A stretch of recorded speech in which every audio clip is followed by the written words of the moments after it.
அனைவருக்கும் உற்சாகமான இனிய வணக்கங்கள். என்னிடம் கோடாங்கி ஜோதிடம் பார்த்த பழைய நபர்கள், புதிய நபர்கள் அனைவரையும் இன்முகத்தோடு வருக வருக என வரவேற்கிறேன். இன்றைய பதிவில் ஒரு முக்கிய பதிவு என்னவென்றால், ஒரு கிராமத்தில் 2 நண்பர்கள் இருந்து கொண்டிருக்கிறார்கள். இந்த 2 நண்பர்களுக்குமே என்னென்ன தொழில் செய்யலாம், எப்படியெல்லாம் செய்யலாம், எப்படியெல்லாம் இருக்கலாம் என்று ஒரு ஆலோசனை சிந்தனைகள் ஓடிக்கொண்டே இருக்கிறது. அவ்வாறு இருக்கக்கூடிய காலகட்டங்களில் அவர்களுக்கு தேவையான நிலங்கள் ஆளுக்கு 2 ஏக்கர் கிடைக்கிறது.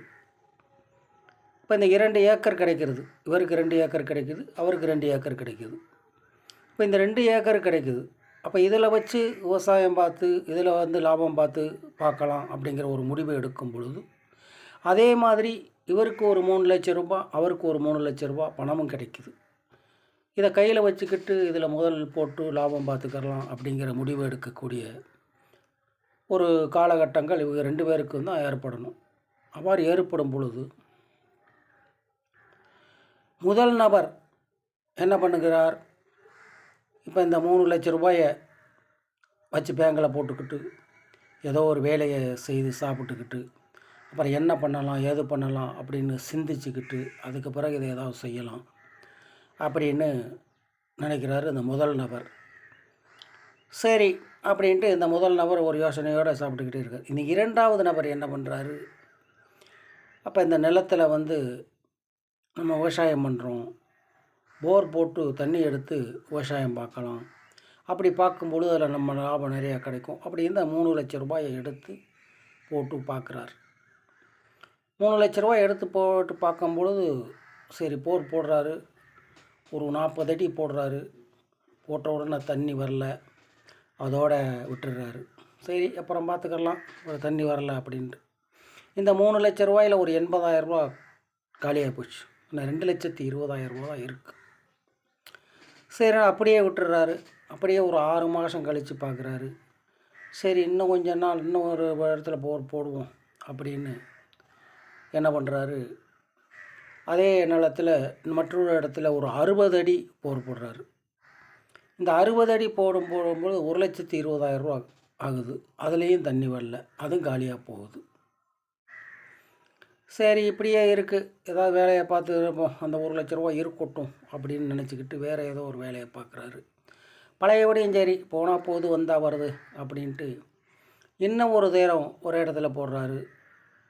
அந்த 1 லட்ச ரூபா அமௌண்ட்டுக்கான போடுறாரு. அதுலேயும் தண்ணி வரலை. 3 லட்ச ரூபா ஜீரோ, துப்புரா போச்சு, பிளாங்கி ஜீரோவாக போச்சு. ஆனால் இந்த முதல் நபரோ அந்த 3 லட்ச ரூபாய் அப்படியே வச்சுருக்காரு. இவர் பார்த்தாரு, புத்திசாலித்தனமாக வந்தார். இவருக்கும் அந்த 2 ஏக்கர் நிலம் தானே இருக்குது.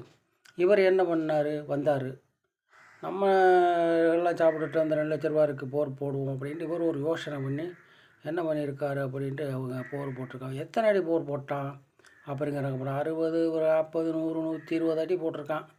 நம்ம ஒரே இடத்துல 120 அடி போடுவோமே, போட்டு நமக்கு அதில் வருதான்னு பார்ப்போம். ஒரே இடத்துல 120 அடியை போட்டிருக்காரு. கப்பான்னு மல்லான்னு தண்ணி வந்துச்சு. மொத்த செலவே 1,20,000 ரூபா தான்.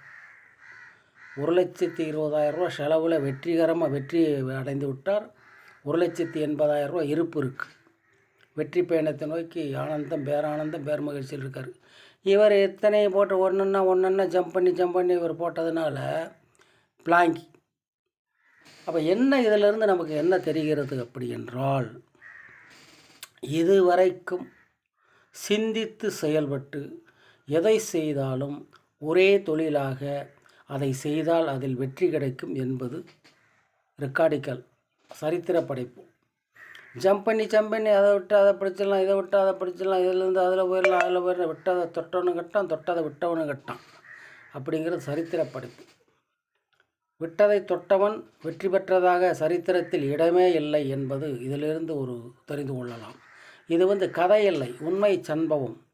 அதனால் அனைவரும் சிந்தித்து செயல்படுங்கள். வயது ஆகிக்கொண்டே இருக்கிறது, வயது குறைந்து கொண்டே இருக்கவில்லை. இன்னும் கொஞ்சம் காலங்கள் இப்படியே பண்ணிக்கிட்டு இருந்தீங்கன்னா யாரும் மதிக்க மாட்டாங்க. நம்ம இப்படியே இருக்க வேண்டியதுதான். நல்லா கெதி இருக்கந்தாட்டி உழைக்க வேண்டியது, நல்லா சாப்பிட வேண்டியது, இருக்கிற காசுகளை சாப்பிட வேண்டியது, இருக்க வேண்டியது. அப்புறம் வயதாகி போச்சுன்னா ஒன்றும் செய்ய முடியாது. அதனால் சிந்தித்து செயல்படுங்கள்.